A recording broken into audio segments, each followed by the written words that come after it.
Right, obviously since the place got made into new houses and that, took all the old buildings down, everybody used to have pigeons either at their windows, in a windy box, or in a back green is what you would call a do hut. That's where you throw your doos. And in Nidri, if you catch somebody else's do, it's hard to keep at home at your own pigeon hut. But once you've been, it's good to be in your pen for a long time so it gets used to where it's to stay. So it knows how to come back, and where to come back and get fed. That's how it comes back to your hut. That is a part of the culture. That saves the guys getting bored. Yeah. Something for them to do.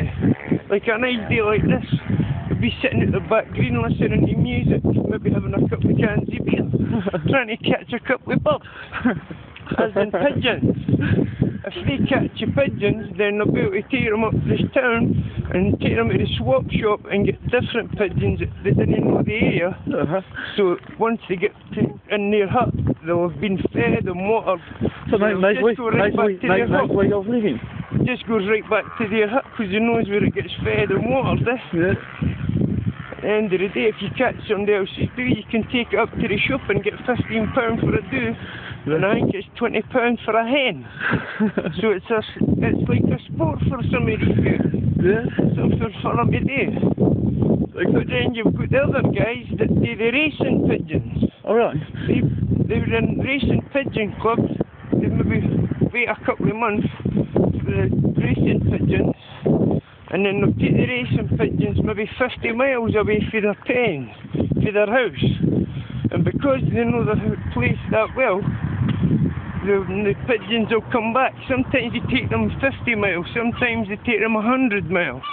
And then they get all different prizes for what they've achieved, for making the bird come home to their hut. And most of the birds that are flying like that, they're all ringed, so everybody knows whose bird is first, second, whatever. And anyway, that's about the pigeons in Nidri. Good stuff. Good stuff. Piece of competition.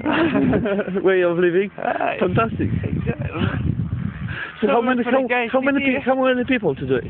Oh, we'll talk to about 2 or 3 people today. But there's a lot more people. See, we didn't know if there's anybody down at the pigeon place, where the racing pigeons are.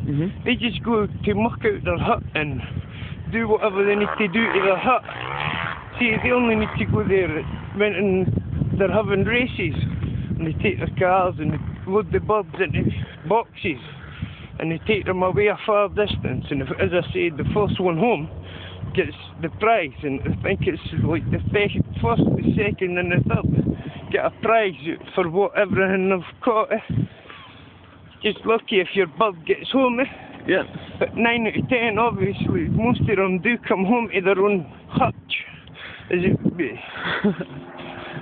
That is being catched and swapped. A lot of them, yeah. No, you can't catch a racing pigeon because that's where they're not allowed to catch the racing pigeons because they go right home to their house, say they know it's in a race. Alright. But see, so is that kind of character and honor?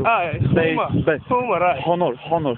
Aye, it's like they can where to go, so they can come for miles and miles and miles and still know where they're going. It's amazing. You know what I mean? Some of them are brilliant, man. So we will see them. Aye, we'll see a few of them. We'll show you a couple of do huts today, then we'll take you down to the racing huts tomorrow. Perfect. No problem.